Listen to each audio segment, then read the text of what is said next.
नमो भगवते वासुदेवाय नमः। आज हम सुनेंगे देवउठनी एकादशी की व्रत कथा। हरि की जागृत चेतना से चैतन्य हो संसार, देवउठनी की पुण्य बेला में मिटे सभी विकार। हरे कृष्णा, राधे राधे। ओम नमो भगवते वासुदेवाय नमः। आप सभी भक्तजनों को देवउठनी एकादशी की ढेर सारी शुभकामनाएं। भगवान श्री हरि का आशीर्वाद सदा सर्वदा आप और आपके परिवार पर बना रहे। देवउठनी एकादशी का दिन केवल एक पर्व ही नहीं बल्कि आत्मा के जागरण का संदेश है। यह वह दिव्य क्षण है जब भगवान विष्णु, जिन्होंने महत्तम योग निद्रा में लीन रहकर संसार का पालन किया, अब जागृत होते हैं। यह जागृति हर साधक को आत्मानुभूति, प्रेम और भक्ति से जोड़ती है और देवउठनी एकादशी का यह पर्व हमें विश्वास, भक्ति और सत्कर्म का संदेश देता है। इस शुभ अवसर पर प्रभु का आशीर्वाद प्राप्त करने के लिए भक्तजन सच्चे मन से उनकी आराधना करते हैं और कथा का श्रवण करते हैं। तो आइए भक्तगणों, आज देवउठनी एकादशी के शुभ अवसर पर कुछ पवित्र कथाओं का रसपान करते हैं। आप इन कथाओं को पूरा अवश्य सुनिएगा और पूरे प्रसन्नचित मन से सच्ची श्रद्धा विश्वास के साथ सुनिएगा। कमेंट बॉक्स में ओम नमो भगवते वासुदेवाय नमः अवश्य लिखिएगा। कथा महाभारत काल की है, जब धर्मराज युधिष्ठिर के महल में भगवान श्री कृष्ण विराजमान थे। उस समय धर्मराज युधिष्ठिर ने नतमस्तक होकर भगवान श्री कृष्ण को प्रणाम किया और स्तुति करने के बाद हाथ जोड़कर विनम्रता पूर्वक पूछे, हे श्री कृष्ण, मैंने आपके मुख से रमो एकादशी का महात्म्य सुना है। अब कार्तिक शुक्ल पक्ष में जो एकादशी होती है उसकी भी महिमा बताइए। तब भगवान श्री कृष्ण बोले, हे राजन, कार्तिक के शुक्ल पक्ष में जो एकादशी होती है उसका जैसा वर्णन लोक सृष्टा ब्रह्मा जी ने नारद जी से किया था, वही मैं तुम्हें बतलाता हूँ। ध्यान पूर्वक सुनो। नारद जी ने कहा, पिताजी, जिसमें धर्म और कर्म में प्रवृत्ति कराने वाले भगवान गोविंद जागते हैं, उस प्रबोधिनी एकादशी का महात्म्य बताइए। तब ब्रह्मा जी बोले, मुनिश्रेष्ठ, प्रबोधिनी एकादशी का महात्म्य पापों का नाश, पुण्य की वृद्धि और उत्तम बुद्धि वाले पुरुषों को मोक्ष प्रदान करने वाला है। समुद्र से लेकर सरोवर तक जितने भी तीर्थ हैं, वे सभी अपने महात्म्य की तभी तक गर्जना करते हैं जब तक कि कार्तिक मास में भगवान श्री विष्णु जी की प्रबोधिनी तिथि नहीं आ जाती। प्रबोधिनी एकादशी को एक ही उपवास कर लेने से मनुष्य 1000 अश्वमेघ यज्ञ और 100 राजसूय यज्ञ का फल पा लेता है। बेटा, जो दुर्लभ है, जिसकी प्राप्ति असंभव है और जिसे त्रिलोकी में किसी ने भी नहीं देखा है, ऐसी वस्तु के लिए भी याचना करने पर प्रबोधिनी एकादशी उसे दे देती है। भक्ति पूर्वक उपवास करने पर मनुष्यों को हरि प्रबोधिनी एकादशी ऐश्वर्य, संपत्ति, उत्तम बुद्धि, राज्य तथा सुख प्रदान करती है। मेरु पर्वत के समान जो बड़े बड़े पाप हैं, उन सबको यह पाप नाशिनी प्रबोधिनी एक ही उपवास से भस्म कर देती है। पहले के हजारों जन्मों में जो पाप किए गए हैं, उन्हें प्रबोधिनी की रात्रि का जागरण रुई की ढेरी के समान भस्म कर डालता है। जो लोग प्रबोधिनी एकादशी का मन में ध्यान करते हैं और जो इसके व्रत का अनुष्ठान करते हैं, उनके पितर नरक के दुखों से छुटकारा पाकर भगवान विष्णु के परम धाम को चले जाते हैं। ब्राह्मण, अश्वमेघ आदि यज्ञों से भी जिस फल की प्राप्ति कठिन है, वह प्रबोधिनी एकादशी को जागरण करने से अनायास मिल जाता है। संपूर्ण तीर्थों में नहाकर स्वर्ण और पृथ्वी का दान करने से जो फल मिलता है, वह श्री हरि के निमित्त जागरण करने मात्र से मनुष्य प्राप्त कर लेता है। जैसे मनुष्यों के लिए मृत्यु अनिवार्य है, उसी प्रकार धन और संपत्ति भी क्षण भंगुर है। ऐसा समझकर एकादशी का व्रत करना चाहिए। तीनों लोकों में जो कोई भी तीर्थ संभव है, वे सब प्रबोधिनी एकादशी का व्रत करने वाले मनुष्य के घर में उपस्थित रहते हैं। कार्तिक की हरि प्रबोधिनी एकादशी पुत्र तथा पौत्र प्रदान करने वाली है। जो प्रबोधिनी का उपवास करता है, वही ज्ञानी है, वही योगी है, वही तपस्वी और जितेंद्रिय है तथा उसी को भोग और मोक्ष की प्राप्ति होती है। बेटा, प्रबोधिनी एकादशी को भगवान विष्णु के उद्देश्य से मनुष्य जो स्नान, दान, जप और हवन आदि करता है, वह सब अक्षय होता है। जो मनुष्य उस तिथि को उपवास करके भगवान माधव की भक्ति पूर्वक पूजा करते हैं, वे 100 जन्मों के पापों से छुटकारा पा जाते हैं। इस व्रत के द्वारा देवेश्वर जनार्दन को संतुष्ट करके मनुष्य संपूर्ण दिशाओं को अपने तेज से प्रकाशित करता हुआ श्री हरि के वैकुंठ धाम को जाता है। प्रबोधिनी को पूजित होने पर भगवान गोविंद मनुष्यों के बचपन, जवानी और बुढ़ापे में किए हुए 100 जन्मों के पापों को, चाहे वे अधिक हों या कम हों, धो डालते हैं। अतः सर्वथा प्रयत्न करके संपूर्ण मनोवांछित फलों को देने वाले देवादिदेव जनार्दन की उपासना करनी चाहिए। हे नारद, जो भगवान विष्णु के भजन में तत्पर होकर कार्तिक में पराये अन्न का त्याग करता है, वह चंद्रायण व्रत का फल पाता है। जो प्रतिदिन शास्त्रीय चर्चा में मनोरंजन करते हुए कार्तिक मास व्यतीत करता है, वह अपने संपूर्ण पापों को जला डालता है और 10,000 यज्ञों का फल प्राप्त करता है। कार्तिक मास में शास्त्रीय कथा कहने सुनने से भगवान मधुसूदन को जैसा संतोष होता है, वैसा उन्हें यज्ञ, दान अथवा जप आदि से भी नहीं होता। जो शुभ कर्म परायण पुरुष कार्तिक मास में एक या आधे श्लोक से भी भगवान विष्णु की कथा बाँचते हैं, उन्हें 100 गोदान का फल मिलता है। महामुनि कार्तिक में भगवान केशव के सामने शास्त्र का स्वाध्याय तथा श्रवण करना चाहिए। मुनि श्रेष्ठ, जो कार्तिक में कल्याण प्राप्ति के लोभ से श्री हरि की कथा का प्रबंध करते हैं, वे अपनी 100 पीढ़ियों को तार देते हैं। जो मनुष्य नियम पूर्वक कार्तिक मास में भगवान विष्णु की कथा सुनता है, उसे सहस्त्र गोदान का फल मिलता है। जो प्रबोधिनी एकादशी के दिन श्री विष्णु की कथा का श्रवण करता है, उसे 7 द्वीपों से युक्त पृथ्वी दान करने का फल प्राप्त होता है। हे मुनि श्रेष्ठ, जो भगवान विष्णु की कथा सुनकर अपनी शक्ति के अनुसार कथावाचक की पूजा करते हैं, उन्हें अक्षय लोक की प्राप्ति होती है।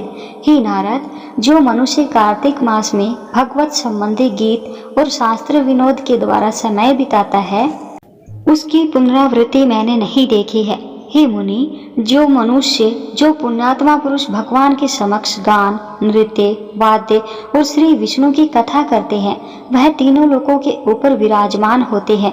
हे मुनि श्रेष्ठ, कार्तिक प्रबोधिनी एकादशी के दिन बहुत से फल, फूल, कपूर, अग्र और कुमकुम के द्वारा ही श्री हरि की पूजा करनी चाहिए। एकादशी आने पर धन की कंजूसी नहीं करनी चाहिए, क्योंकि उस दिन दान आदि करने से असंख्य पुण्य की प्राप्ति होती है। प्रबोधिनी को जागरण के समय शंख में जल लेकर फल तथा अनेक प्रकार के द्रव्यों के साथ श्री जनार्दन को अर्घ्य देना चाहिए। संपूर्ण तीर्थों में स्नान करने और सब प्रकार के दान देने से जो फल मिलता है, वही प्रबोधिनी एकादशी को अर्घ्य देने से करोड़ गुना होकर प्राप्त होता है। हे देवर्षि, अर्घ्य देने के पश्चात भोजन, आच्छादन और दक्षिणा आदि के द्वारा भगवान विष्णु की प्रसन्नता के लिए गुरु की भी पूजा करनी चाहिए। जो मनुष्य उस दिन श्रीमद् भागवत की कथा सुनता अथवा पुराण का पाठ करता है, उसे एक एक अक्षर का कपिला दान फल मिलता है। केतकी के एक पत्ते से पूजित होने पर भगवान गरुड़ ध्वज 1000 वर्ष तक अत्यंत तृप्त रहते हैं। जो अगस्त के फूलों से भगवान जनार्दन की पूजा करता है, उसके दर्शन मात्र से नरक की अग्नि बुझ जाती है। हे वत्स, जो कार्तिक मास में भगवान जनार्दन को तुलसी के पत्र और पुष्प अर्पण करते हैं, उनका जन्म भर किया हुआ सारा पाप भस्म हो जाता है। हे मुनि श्रेष्ठ, जो प्रतिदिन दर्शन, स्पर्श, ध्यान, नाम, कीर्तन, सत्वन, अर्पण, सिंचन, नित्य पूजन और नमस्कार के द्वारा तुलसी में 9 प्रकार की भक्ति करते हैं, वे कोटि सहस्त्र युगों तक पुण्य का विस्तार करते हैं। नारद जी, सब प्रकार के फूलों और पत्तों को चढ़ाने से जो फल मिलता है, वह कार्तिक मास में केवल तुलसी के एक पत्ते से ही मिल जाता है। कार्तिक मास आया देख प्रतिदिन नियम पूर्वक तुलसी के कोमल पत्तों से महाविष्णु श्री जनार्दन का पूजन करना चाहिए। 100 यज्ञों द्वारा देवताओं का यजन करने और अनेक प्रकार के दान करने से जो पुण्य होता है, वह कार्तिक में तुलसी दल मात्र से केशव की पूजा करने पर प्राप्त हो जाता है। बोलिए प्रेम से श्री कृष्ण भगवान की जय। आइए अब सुनते हैं देव उठान एकादशी की दूसरी कथा। एक बार राजा के राज्य में सभी लोग एकादशी का व्रत रखते थे। प्रजा और नौकर चाकर से लेकर पशुओं तक को एकादशी के दिन अन्न नहीं दिया जाता था। एक दिन किसी दूसरे राज्य का व्यक्ति राजा के पास आकर बोला, हे महाराज, कृपा करके मुझे नौकरी पर रख लीजिए। तब राजा ने उसके सामने एक शर्त रखी कि ठीक है, तुम्हें नौकरी पर रख लेते हैं, किंतु तुम्हें जो रोज खाने को सब कुछ मिलेगा, लेकिन एकादशी के दिन तुम्हें अन्न नहीं मिलेगा। उस व्यक्ति ने उस समय तो हाँ कर ली, परंतु एकादशी आने पर जब उसे फलाहार की सामग्री दी गई तब वह राजा के सामने जाकर गिड़गिड़ाने लगा और बोला, महाराज, इससे तो मेरा पेट नहीं भरेगा, मैं तो भूखा ही मर जाऊंगा, कृपया मुझे अन्न दे दीजिए। राजा ने उसे शर्त की याद दिलाई, किंतु वह व्यक्ति मारे भूख के अन्न छोड़ने को तैयार ही नहीं हुआ। तब राजा ने उसे आटा, दाल, चावल आदि दे दिए। अब वह नित्य की तरह नदी पर पहुंचा और स्नान करके भोजन पकाने लगा। जब भोजन पक गया तब वह भगवान को बुलाने लगा, आइए प्रभु, भोजन तैयार है।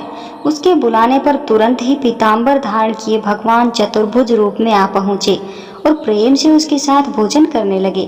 भोजन आदि करके भगवान अंतर्ध्यान हो गए और वह व्यक्ति अपने काम पर चला गया।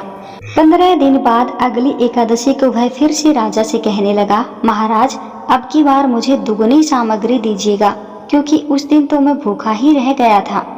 राजा ने कारण पूछा तो व्यक्ति ने बताया, महाराज, हमारे साथ भगवान जी भी तो भोजन ग्रहण करते हैं, इसीलिए भोजन की यह सामग्री हम दोनों के लिए पूरी नहीं पड़ती। यह सुनकर राजा को बड़ा आश्चर्य हुआ।